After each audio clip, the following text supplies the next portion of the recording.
anawatamia watu wake. Anawatamia watu wake wa namna gani?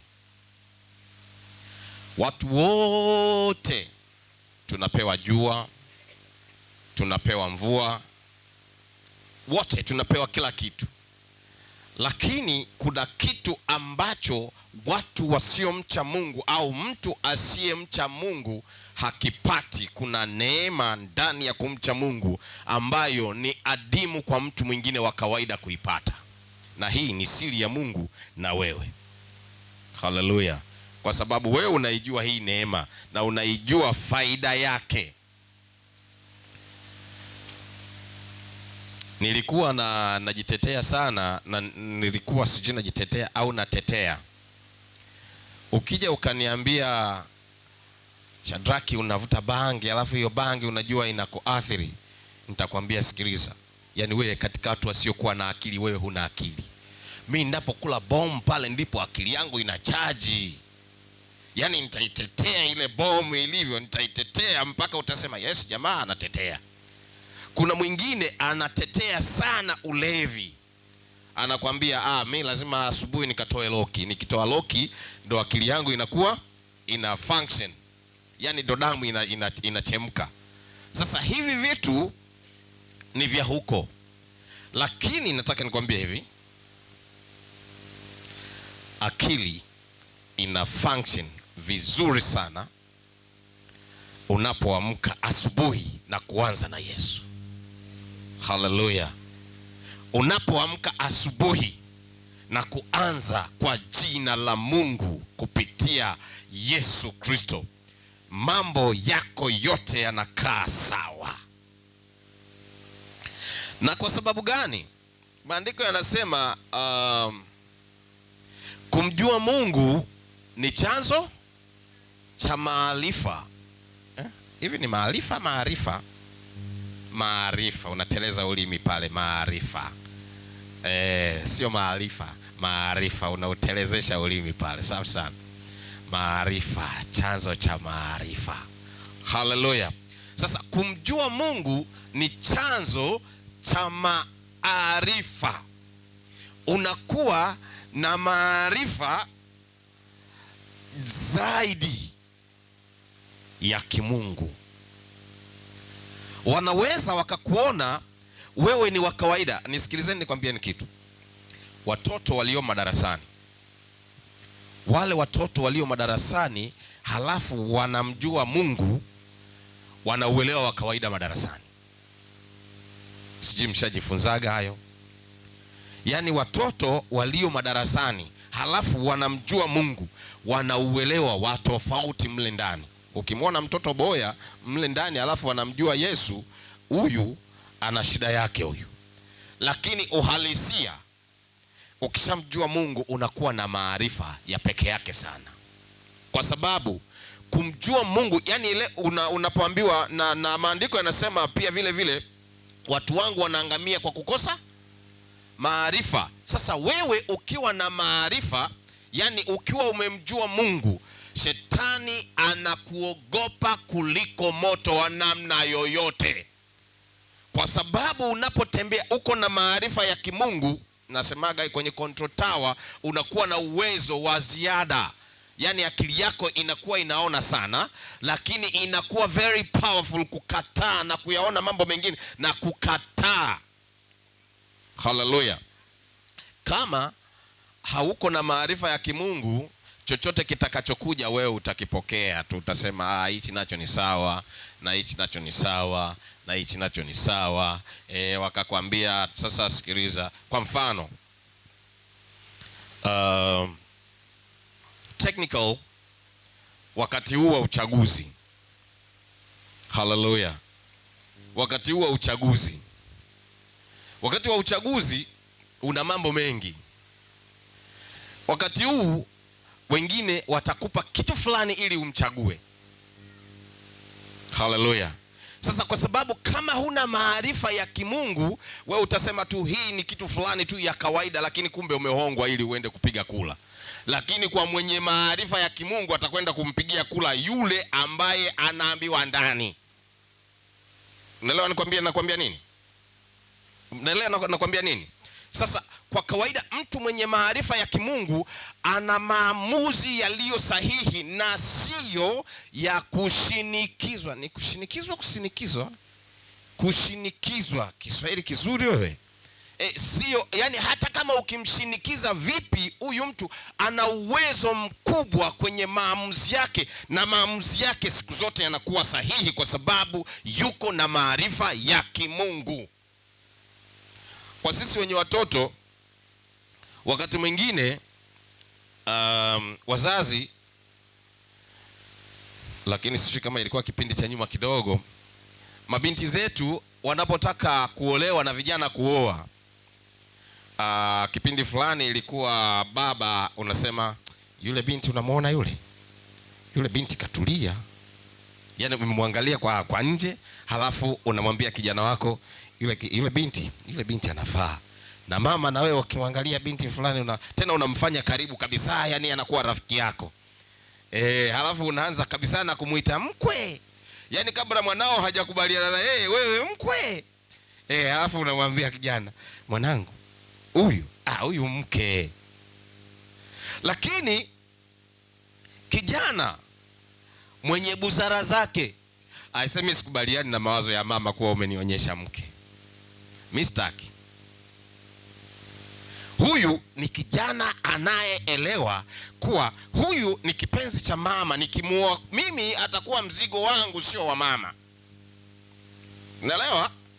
Huyu kijana ana maarifa na kujua, anajitambua na anafikiri kuwa na maamuzi yake. Na watoto wakiwa na maamuzi yao tuwe tunawasikiliza afu tunawaacha, lakini tuwasaidie tu kinamna fulani, ushauri, lakini sio tuwe tunawaamlia. Haleluya. Sasa mara nyingi ukitaka kuona kuwa mtu aliyemjua Mungu yuko na maarifa ya peke yake sana, na ndio maana mara nyingi sana mnakuwa mnatengwa tu. Sijui kama mnajifunza hayo. Yani wakati mwingine unakaa na marafiki, ukikaa na rafiki anakuambia kuangalia, alafu anakuona na huyu mrokole kashafika naye hapa, hebu tuondokeni, alafu anakuacha peke yako pale. Wewe unajiangalia, alafu unaona haya ni hao wananichukia, sijui wananichukiaje. Sio wanakuchukia, wanakuogopa. Wewe unatisha.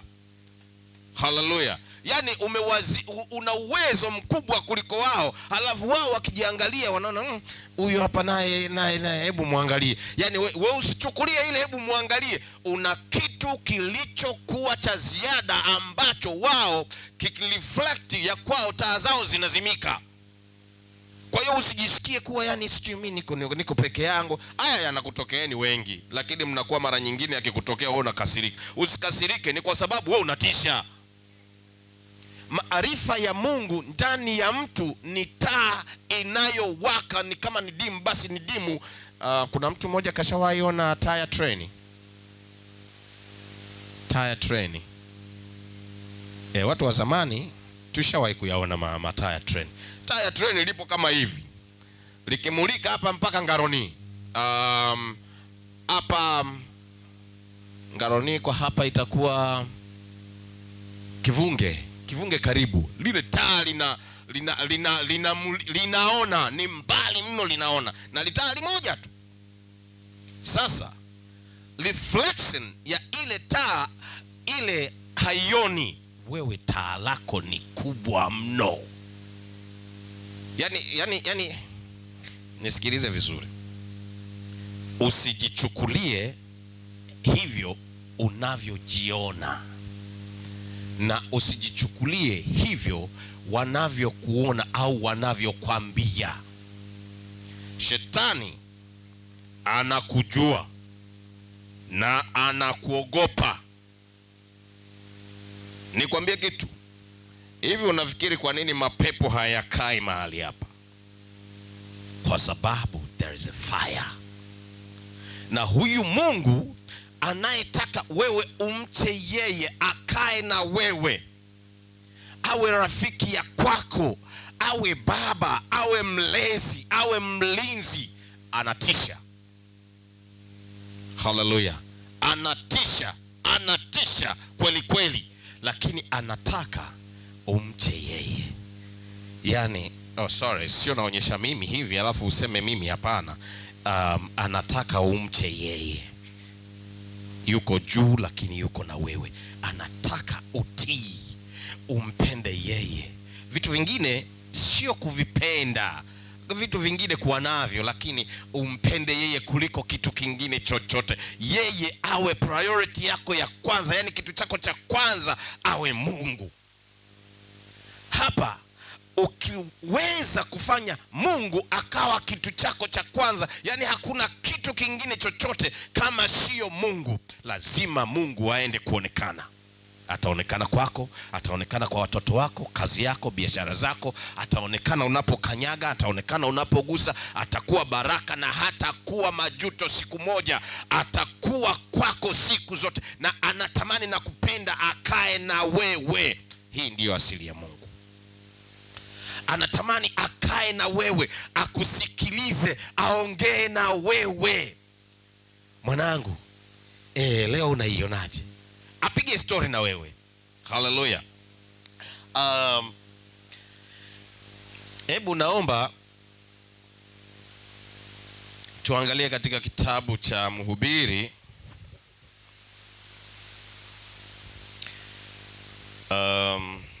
Mhubiri sura ya 12 mstari wa 3.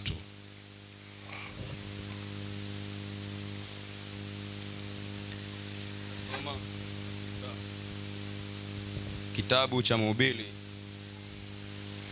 sura ya 12 mstari wa 13.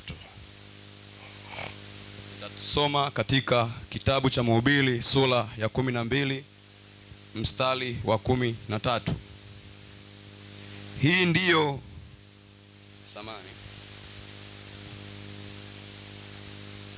mstari wa 13. Hili ndilo jumla ya maneno yote, yamekwisha sikiwa. Mche Mungu nawe uzishike amri zake, maana kwa jumla ndiyo impasayo mtu. Amen. Hallelujah. Anasema hii ndiyo jumla ya maneno, yani jumla ya maneno. Tena anaongeza yote yamekwisha sikiwa. Mche Mungu nawe uzishike amri zake, maana kwa jumla ndiyo impasayo mtu. Yani katika yote, kwa jumla ya yote, hiyo ndiyo inayokupasa wewe mtu. Hallelujah. Kumcha Mungu. Sasa unajua kwenye kumcha Mungu kuna vitu ambavyo vitakutokea. Wengine watakwambia umeishiwa, wengine watakwambia umechoka, wengine watakuita majina mengi. Utaitwa fala, utaitwa ushaishiwa, utaitwa majina yote. Lakini kwa kawaida wewe umeshtuka, yani umejitambua, ndio maana utaitwa majina yote. Lakini kuna kitu kimoja ambacho muhimu sana. Kumcha Mungu ni kuondoka na kutegemea kitu au mtu au vitu. Kumtegemea Mungu, kuanza kumtegemea Mungu na kuwa Mungu ndiye kila kitu, kwa sababu kwako Mungu ndiye peke yake anayebaki kuwepo. Pesa zitaondoka, mama ataondoka, baba ataondoka, marafiki wataondoka, tena marafiki watakugeuka, yani kila kitu kinaweza kuondoka, lakini Mungu anabaki kuwa wa kwako. Yuko na wewe siku zote, popote, vyovyote, katika hali zote. Yeye yupo. Uwe masikini yupo, tajiri yupo, unaumwa yupo, mzima yupo, yani utakavyokuwa vyovyote yeye yupo, na haji kukukataa wala kukukana. Hallelujah. Huyu ni Mungu, na ndio maana anasema hakuna kingine chochote kama sio yani jumla ya mambo yote kwa mwanadamu ni kumcha Mungu peke yake. na hichi ndicho unachokihitaji. Kwa sababu mtu wa Mungu, jana nikawa naongea na vijana wangu fulani walikuja kunitembelea. Sasa katika maongezi yetu tukawa tunachambua maandiko. Wao ni nafikiri umenielewa vizuri. Sasa tukawa tunachambua maandiko, tukaenda vizuri sana. Ikafikia wakati yule binti akasema, no, niliwaambia tunahitaji sana Mungu peke yake bila kitu kingine, kwa sababu Mungu ndiye kila kitu. Yule binti akasema, hapo mchungaji umeongea kitu, kuna kitu wakati fulani sasa hapo umenifungua, ndo nimeanza kujifunza. Nikatulia, nikamwambia ikawaje? Mimi mama mdogo ni rafiki yangu sana. Sasa mama mdogo akanipaga mafuta siku moja, akanipaga na chumvi. Sasa aliponipaga ile mafuta na ile chumvi, mambo yangu yakaenda vizuri. Wamekuja wawili, bibi na bwana. Mambo yangu yakaenda vizuri, na kazini kwangu nikawa kipenzi cha mabosi. Lakini ilifikia wakati ghafla tu, yani mabosi wakawa hataki hata kuniona, alafu mimi ndio nilikuwa mfanya kazi bora, hawataki hata kuniona. Mpaka rafiki yangu huyo aliyokuja naye ni HR wake, huyu alinifukuza kazi. Sasa nilivyoanza kuangalia ni kitu gani, sikugunduaga vizuri, lakini baadaye nikaja kujiona mbona nilikuwa nikikaa bila kujichanganya na kitu chochote, yani bila kujipaka kitu chochote. Nilikuwa nina ubora fulani. Watu wa Mungu, kukaa na Mungu peke yake kuna ubora. Yani kukaa na Mungu bila kugusa kitu kingine, yani bila kujichanganya na kitu kingine chochote cha kuzimu, kuna ubora wa namna ya peke yake sana. Sasa huyu binti ukumbuke, yeye hajaokoka, lakini anakuambia nilipokuwa nikikaa bila kitu chochote, bila chumvi, bila ya haya maji, nilikuwa naona nina ubora fulani hivi ambao ulikuwa ni wa peke yake sana. Lakini baada ya haya, mbona naona kama nimechukiwa. Nikayatupa yale na machumvi na mafuta yaliyokuwa yamebaki, nikayatupa. Lakini nishafukuzwa kazi, na huyu niliokuwa naye ndiye aliyenifukuza kazi, tena ni rafiki yake.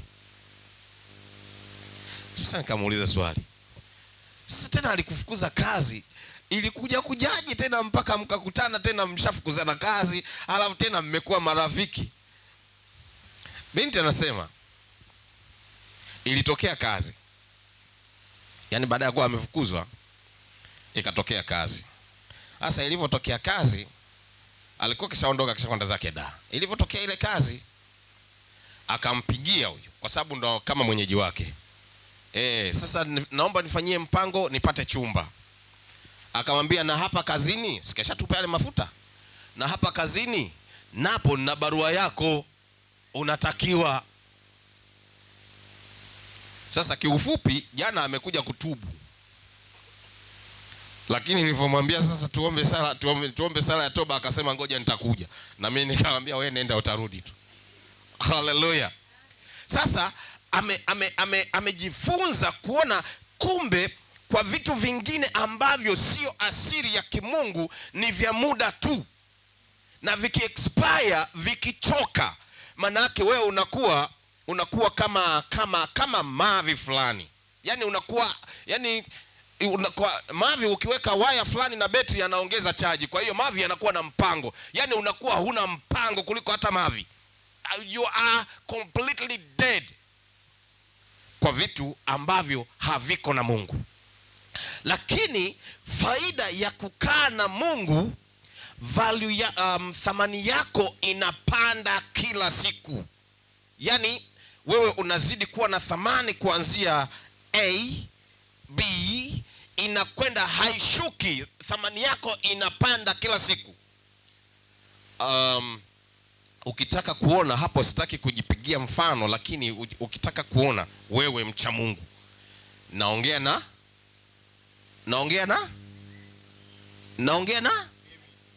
naongea na wewe mcha Mungu. Wewe kama humchi Mungu, mimi siongei na wewe. Wewe unayekwenda kwenye mafuta, kwenye biskuti, kwenye chocolate na chumvi, mimi siongei na wewe. Mimi naongea na yule mcha Mungu anayemtegemea Mungu moja kwa moja, asilimia zote. Huyu ndiye ninayeongea naye hapa. Wewe mwenye hilizi, kwa sababu wewe una hilizi. Sasa wewe mwenye hilizi hunihusu. Mimi somo langu linaongea na mcha Mungu, yule anayemtegemea Mungu katika asilimia zote. Huyu ndiye ninayeongea naye. Na huyu ninayeongea naye nataka tusome kwenye kitabu cha Yeremia 17 mstari wa 5. Huyu mcha Mungu, huyu mwenye mafuta. Wewe mwenye mafuta, ukiacha mafuta yatakuhusu haya tunayoongea leo. Ukiondoa hiyo hirizi yako yatakuhusu. Lakini mimi ndashauri kama unayo hirizi, haleluya, amen. Nasoma kwa jina la Yesu. Haleluya. Bwana asema hivi. Bwana asema hivi. Amelaaniwa mtu yule amtegemeaye mwanadamu. Haleluya. Amfanyaye mwanadamu kuwa kinga yake, na moyoni mwake amemwacha Bwana. Niendelee. Inatosha tu babangu. Bwana Yesu asifiwe. Maandiko yanasema amelaaniwa mtu yule amtegemeaye mwanadamu. Sasa ukimtegemea mwanadamu ni tatizo, kwa sababu mwanadamu mara atakuchenjia dakika 2 tu. Mwanadamu anakuchenjia dakika 2 tu. Dada, si ushachenjiwa na marafiki zako? Mama mdogo, kweli sio kweli? Unabadilikana dakika 2 tu, ashakuwa hawakuelewi. Mzee Ima si ashakuchenjia mara kibao tu. Sasa ni nani aliyesema ulimwahi kumsikia siku moja amechenjiwa na Mungu? Mungu anakuambia, mwanangu, nitakwenda na wewe, nitakubariki, nitakuponya, nitakupa, nitakufikisha, nitakwenda na wewe. Ahadi zake ni amina na kweli. Yaani yeye akiahidi ameahidi. Shadrach akiahidi mara atakwambia nimesahau. Mungu hajawahi sahau. Haleluya. Sasa sikilize. Unajua mara nyingi tunajidanganya. Tunakuwa tunakaribia sana kwenye vitu tunavyoviona. Watu wa Mungu, Mungu wetu ni roho. Na wote wanaomwabudu Mungu inawapasa kumwabudu Mungu katika roho na kweli. Sasa huku kwenye roho na kweli ndio pale nimekwambia hivi. Kwenye roho na kweli hapa hapataki mafuta ya upako.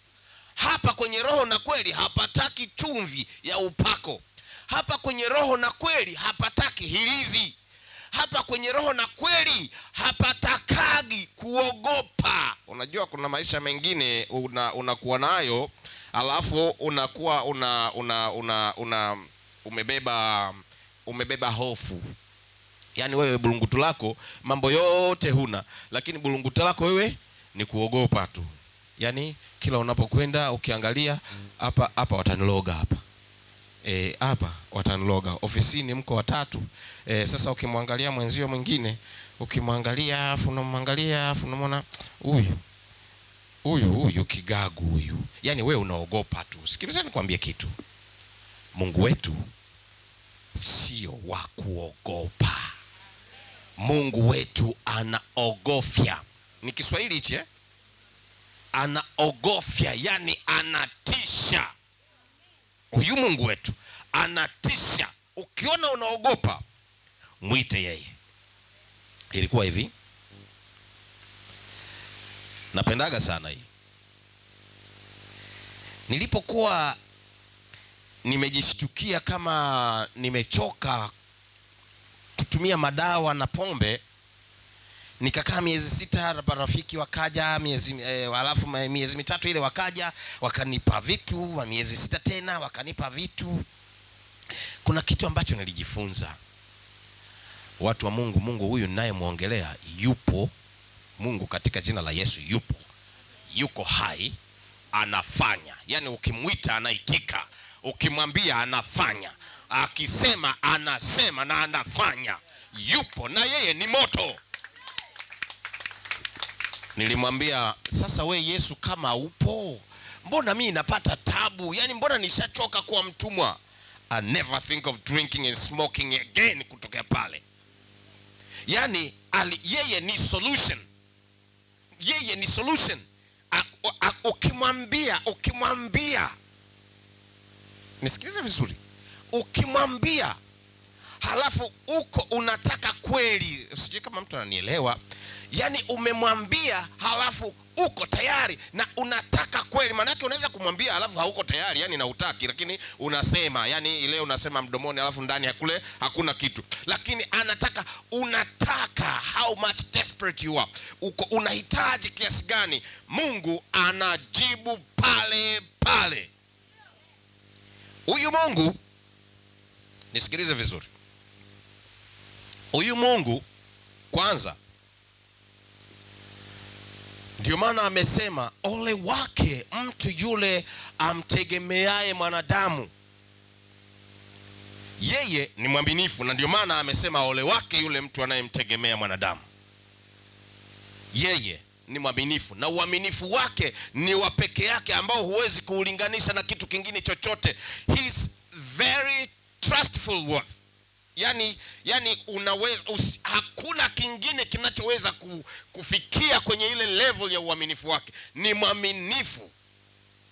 Hallelujah.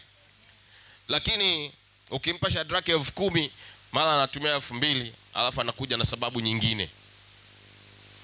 Kwa hiyo sio mwaminifu. Lakini Mungu akikwambia nitakutunzia watoto wako, atawatunza kweli. Nitakutunzia kazi yako, ataitunza kweli. Nitakupa watoto, atakupa kweli. Hasemi alafu asifanye. Akisema anafanya, na ni lazima afanye, kwa sababu hawezi kujigeuka yeye. Hallelujah.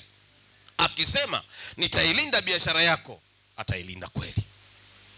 Sasa anaposema nitailinda biashara yako, na haya ndiyo maneno anayosema yeye kila siku na kila saa, kwa sababu anatamani kukaa na wewe. Unajua, ukisoma katika kitabu cha Mwanzo unamkuta Mungu akaenda kuwatembelea wakina Adam na Hawa siku zote, kila siku, wakati wa jua kupunga. Hivi wewe unafikiria ni kwa nini alikwenda kutembelea wakati wa jua kupunga? Unahitaji sana kuwa na wakati na Mungu. Yani unauhitaji wakati fulani uwe na, it's a meditation time.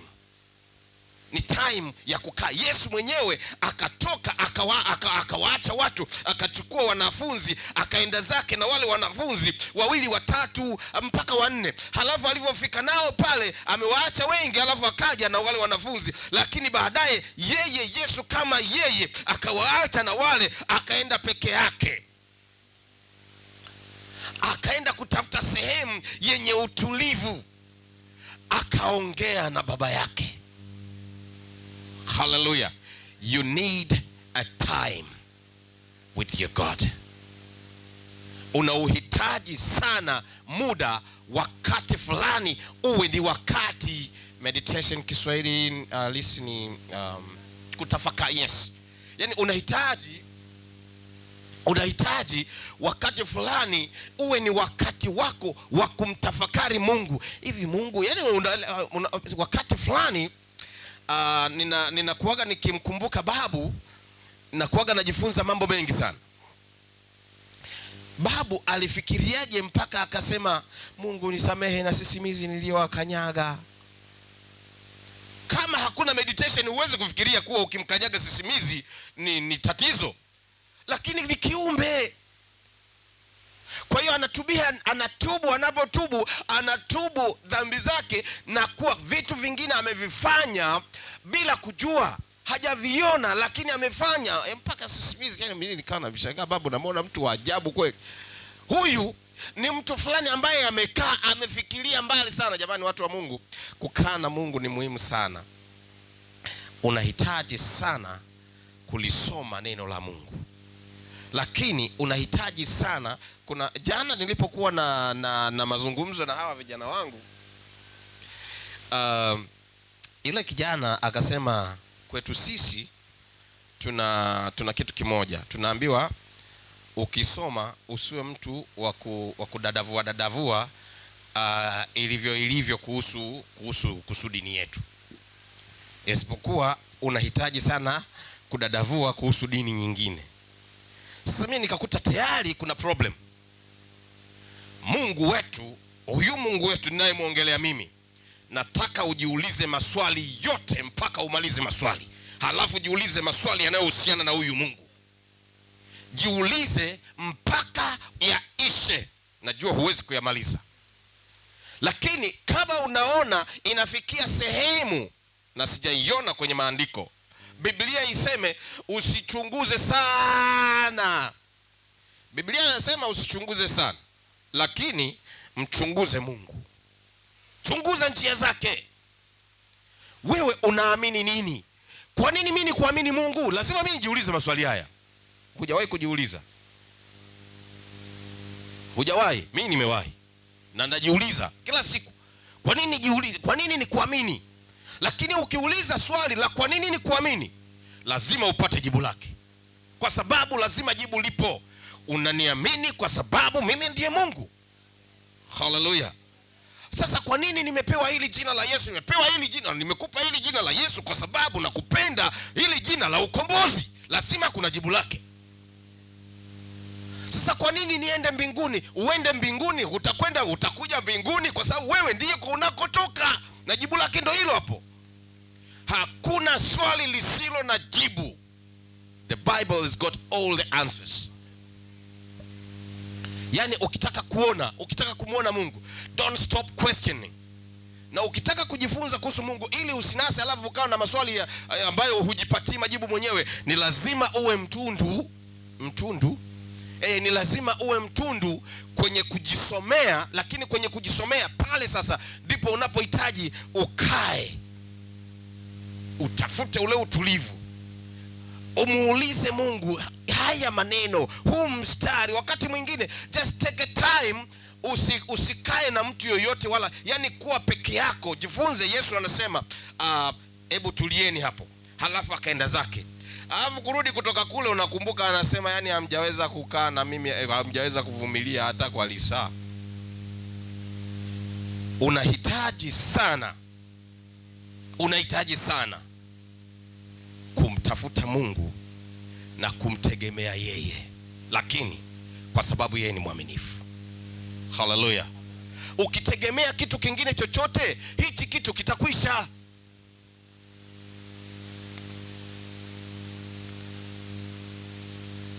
Binti yangu akasema, mimi huyu kama ni mchumba basi wa 6. Kwa nini? Mimi sielewi. Mimi naona tu yani vijana tu sio waaminifu. Sio kweli vijana kuwa sio waaminifu. Na nilipomwambia hivi kuwa sio kweli kuwa vijana sio waaminifu, akasema basi baba, inawezekana mimi ndo sio mwaminifu Na mimi nikamwambia wewe ndo sio mwaminifu. Sasa wewe unakuwaje na mpaka 6 wote? Yani wewe inakuwaje? Akakaa akatulia akasema, lakini kweli hapo mimi sio mwaminifu. Mimi kwanza nikimwona kijana kawa namna gani vipi tu afu nikawa na 6 pack nyingine, mimi nishakimbilia kwenye 6 pack. Kwa hiyo ana tatizo la 6 pack. Uaminifu wake unaishia hapo. Sasa msikimbilie kwenye 6 pack.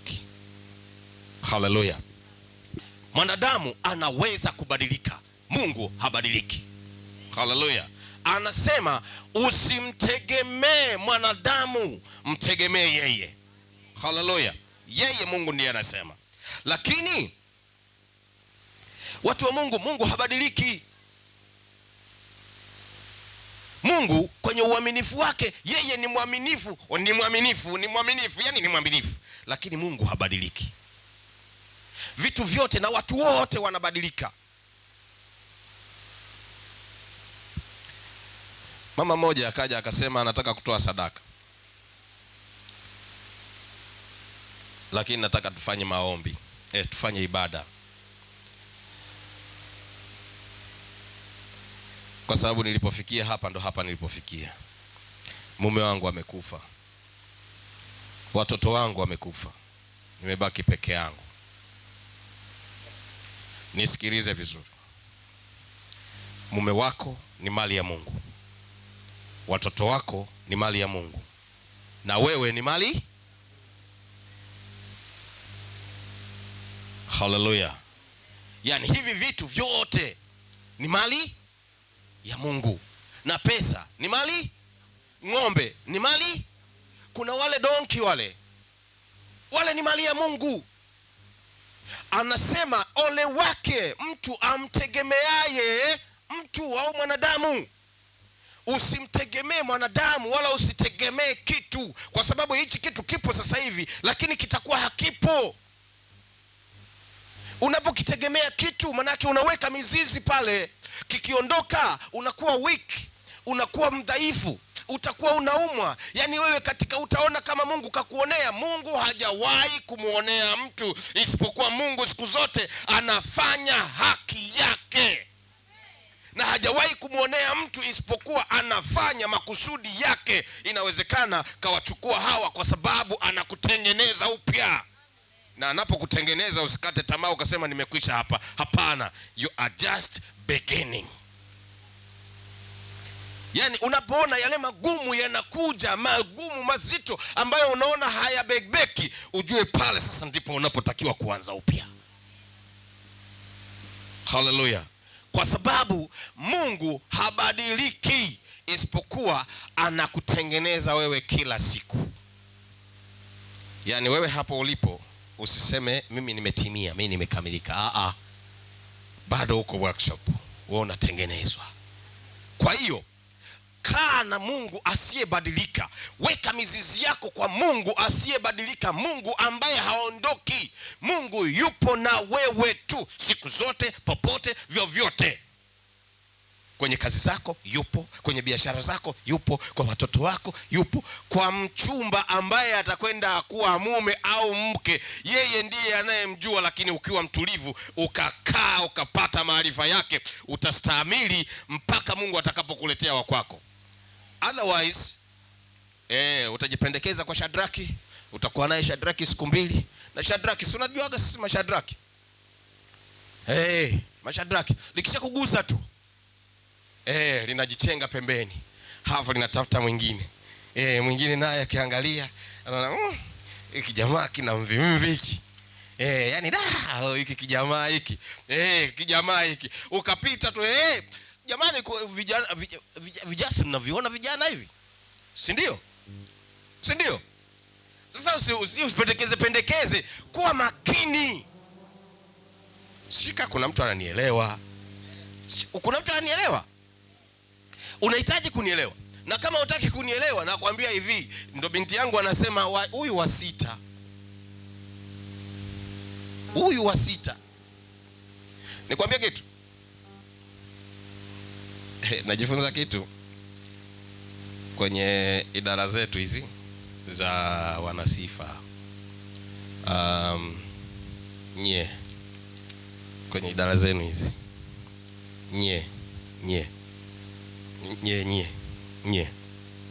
Kwenye idara zetu hizi. Nikwambia kitu. Hizi idara matatizo. Hizi idara hizi matatizo, mpaka idara zinazoitwa CAs. Hizi idara matatizo mno. Hivi wewe unaweza kujiuliza swali, kwa nini CAs mnajaa sana Jumanne alafu ibada nyingine zote hamjai? Siku moja nikasema hebu ngoja nijihakikishie. Nikajificha kona moja hivi, mzee Mbise nisamee, lakini ngoja niwaambie vijana wako. Nikajificha kona fulani hivi. Halo vijana, punguzeni upuuzi basi. Mwabuduni Mungu. Mnapokuja ibadani, njoeni ibadani. Yani ni wajinga kweli mnapokuja ibada ya usiku. Na hili swali nilikuwa nikafanya utafiti huo, mpaka ikabidi niende nikakae kwenye kichocho fulani hivi. Nikakuta kumbe watu hawaji tu huku bure. Sio bure. nakuta jamaa mpaka nikasema yani wakurupusha au vipi? Jamaa limeweka. Sasa nikaangalia ile, mimi kama baba, mimi ile ikaniumiza sana, lakini nikaona kama hawa jamaa nikiwasogelea hapa itakuwa si sahihi. Alafu nikatoka zangu mnyonge, alafu nikaona nikarudi nikasema sasa hii idara hii mimi bora niipige marufuku. Nikaona nikiipiga marufuku tena itakuwa ndo nakosea kabisa. Sasa vijana wangu, nisikilizeni nikwambieni kitu. Tusiigize. Sijui mnanielewa vizuri. Tusiigize. Na mbaya zaidi, sasa vijana na hasa mabinti. Hivi mabinti mnaonaje kuwa na mwanaume mmoja alafu nyinyi mko watatu? Sijui mnakuwa mnajuana, sijui mnakuwa vipi? Hivi mnalionaje hili?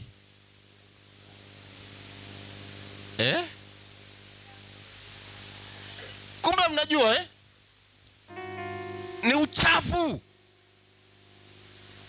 Yaani wewe unajua, halafu na wewe unaenda kujichomeka pale pale. Tena kujichomeka pale pale, unakwenda unaniletea na kitu fulani, unaniletea na kitu fulani, unaniletea na mahela. Yaani kwenye simu yangu mimi unanitumbukizia mahela, alafu binti, jamani, msikuwe rahisi namna hiyo. Nyinyi mabinti expensive sana. Sijui mnajielewa, sijui. Yaani wewe binti unayempa pesa mwanaume wewe, yaani hujielewi. Nipo kwenye somo hilo hilo, kumcha Mungu. Nipo kwenye somo hilo hilo, kumcha Mungu. Nisikilizeni. Mungu amekuahidia wa kwako, we binti. Hebu usiforce. Kuna mchezo fulani nilikuwa napenda kuucheza zamani, unaitwa draft. Una force king.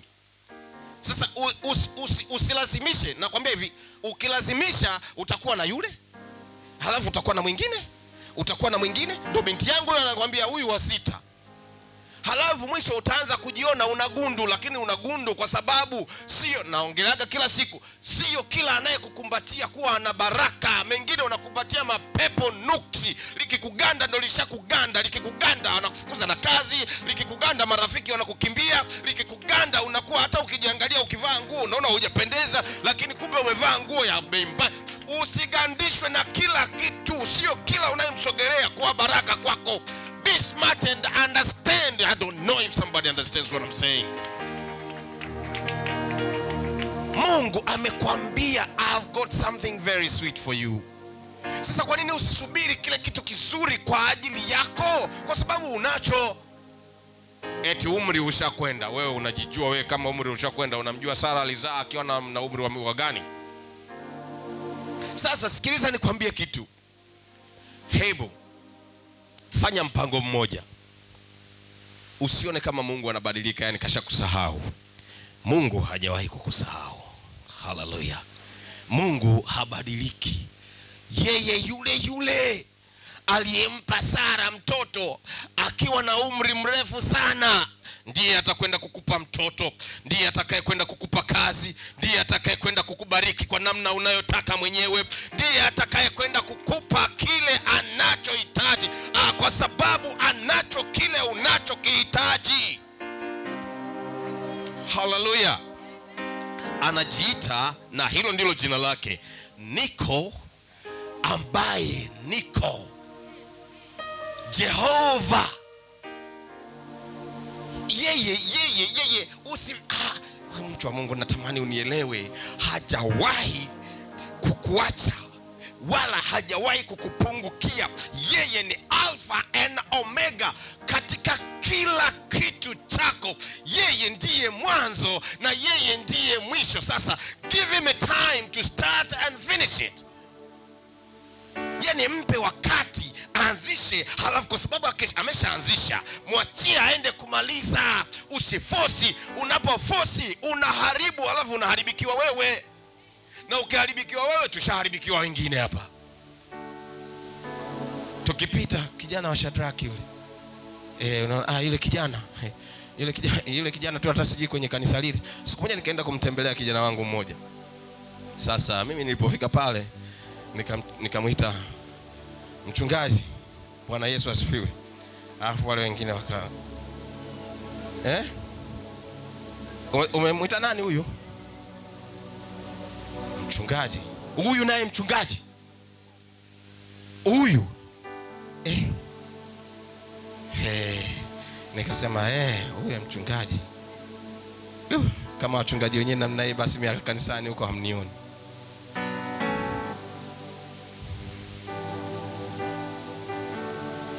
Wewe ni barua. Tena it's an open letter. Barua iliyo wazi inatakiwa isomeke. Yaani ukienda hivi watu wasome, jamani humkumbuki Petro? Jamaa anasema mimi huyu simjui, lakini anamwambia mbona hata kuongea wewe unaongea kama yule. Mimi simjui. Wewe hata jamaa alipotaka kuondoka anakwenda kutembea, hata kutembea huyu jamaa, wewe mbona unatembea kama yule? Jamaa anakataa, lakini analazimishwa kuwa wewe mbona ndo wale. Mimi simjui huyu. Wewe ndo wale. Wewe mimi simjui. Mimi mbona sielewi mnaongea nini? Wewe ndo wale. Hatujifunzaki kitu. Sasa kama unaambiwa wewe ni nuru, basi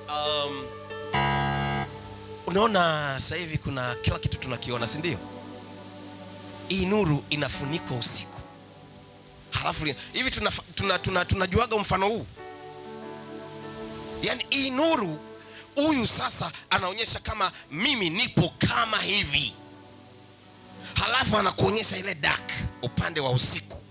Na ule upande wa usiku akikuonyesha anakuambia hivi. Nani anapenda giza? Kuna mtu anapenda giza? Sasa nakwambia kitu. Kuna watu wanapenda giza. Ndio hao nawakuta kwenye miti yangu. Mchana kama hivi huwaoni. Lakini wakati wa usiku ameukumbatia mti, kakumbatia mtu, alafu bonge la ngoweko. Hallelujah. Usiupende giza.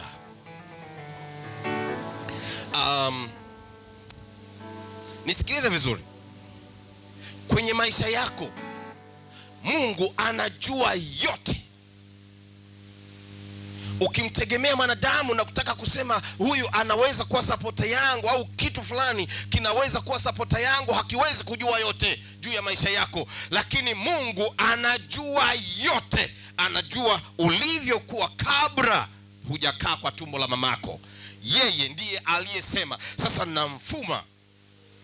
namfuma mtu anayeitwa Ima, na huyu ndivyo atakavyoitwa. Akatengeneza Ima kutoka kwa mzee Daudi. Hallelujah. Anakujua kabla wewe hujakuweko kule, na anajua wewe utakuwa nani, wewe ni nani. Anakujua, anajua mambo yako yote. Sasa wewe mambo yako yote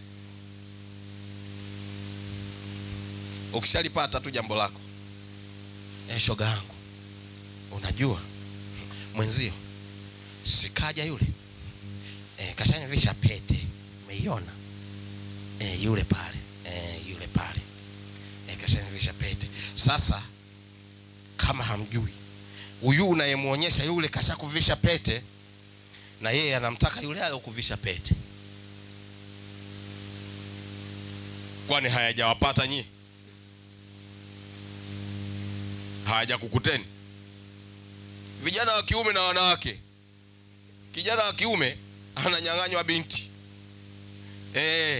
halafu anakuambia huu chumba umeharibika. Sio chumba umeharibika, ni kwa sababu umefumania. Sasa haya yote yanaharibika. Hallelujah. Haya yote yanaharibika, lakini ni kwa sababu tunatamani watu wajue mambo yetu yote. Mwachie Mungu ajue mambo yako yote. Mtegemee Mungu kuwa yeye ndiye anayestahili peke yake kujua mambo yako yote. Yani ukikimbiza mambo yako kwa Mungu uko salama zaidi kuliko ukikimbiza mambo yako kwa rafiki. Kabla hujafika kwa rafiki, hebu mkimbizie Mungu kwanza. Sijui kama niko na mtu darasani. Yani kabla ya kumkimbizia mtu, mpelekee Mungu kwanza. Asante Mungu kwa sababu hili umeliona, na hili kwa sababu hili, basi naomba 1, naomba 2, naomba 3, na ninajua haya yote kwa sababu umesema, basi nayatarajia. Haleluya. Hiyo utakuwa salama sana. Lakini kuna kitu kingine, namaliza. Ukimtegemea sana mtu au vitu, havikutetei. Lakini Mungu kwenye maisha yako, yeye anakupigania. Unajua, nikupe tu kitu fulani. Toka kumekucha asubuhi ya leo, wewe umepitia kwenye mazingira mengi ambayo kama kwa macho ya kawaida ungeyaona, inawezekana ungetuambia vitu vingine vya tofauti. Kuna vitu vingi mno ambavyo Mungu amekuokoa navyo. Yani ulipotoka tu asubuhi, ulipoamka tu asubuhi, inawezekana ulipoamka tu, ile ulivyoshusha miguu tu, ukaenda ukakanyaga madude fulani. Alafu ulivyokanyaga madude fulani, kumbe yeye alikuwa akaweka mguu wake pale. Wamekutega, alafu wamekuta umeamka, alafu unakutana na watu wanakuangalia. Wanaona ngoja huyu akipita ule mlango tu anaanguka chini boom. Halafu wewe unapita pale kwa sababu wewe ni mwana wa mfalme, unakanyaga, unakwenda, wanakuangalia. Alafu asubuhi wengine wamekutana na wamomu, wengine wamekutana na, kumbe wameweka madude yao. Alafu wewe umepita kwa sababu amesema mtakanyaga na kula na kunywa vitu vya kufisha, havitawadhuru kabisa. Sasa katika mambo ya namna hii mengi tunayapitia, hatuyaoni, lakini yeye anatutetea. Anakutetea jamani. Sio mafuta ya upako, sio chumvi ya upako, sio vihilizi vya kwa mganga Shadraki mganga naye akawa mganga tokea lini? Waongo, wanakudanganya, wanakupoteza. Anayesema kweli ni mmoja, naye ni Mungu, kupitia jina moja kubwa sana, zuri sana, lina nguvu sana, alafu lina uwezo na mamlaka yote, ambayo anasema hivi, nimewapa. Hivi unajijua wewe ni nani? Wewe umepewa, anasema nimewapa mamlaka ya kukanyaga. Mamlaka haya, mamlaka Samia hana, wala yule wa Marekani nani, Trump hana. You are very special. Wewe umepewa mamlaka na yule aliyeumba mbingu na nchi. Wewe unafikiri mamlaka ya kitoto hayo? You are very powerful, but you don't know yourself. Now, what I'm asking you to recognize yourself. What did I ask? To recognize yourself, kujitambua mwenyewe kuwa wow, mimi ni malkia. I am the king. Akiangalia anaona wow, na majeshi pale, majeshi yako serious, hayaogopi. Hakuna eti usema mchawi, mwanga, sijui. Watu wanaishi relaxed, halafu hawana wasiwasi. Utakuwa na wasiwasi vipi wakati unaye aliye hai? Ondoa wasiwasi. Nikwambia hivi, hakuna magonjwa. Sikiliza, na ishara hizi nalipenda sana hili neno, na ishara hizi zitafuatana na hao waamini. Sasa wewe na hao waaminio, sasa wewe amini kuwa kwako hakuna uchawi, kwako hakuna magonjwa. Amini kuwa kwako hakuna magonjwa, wewe ni mzima.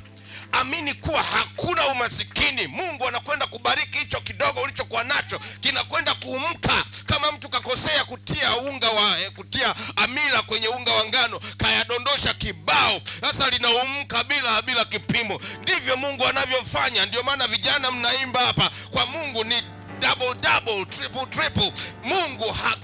Mungu akimwaga anayamwaga, lakini what God wants is you to obey. Mwamini na kumcha yeye, mtangulize yeye katika kila jambo siku zote.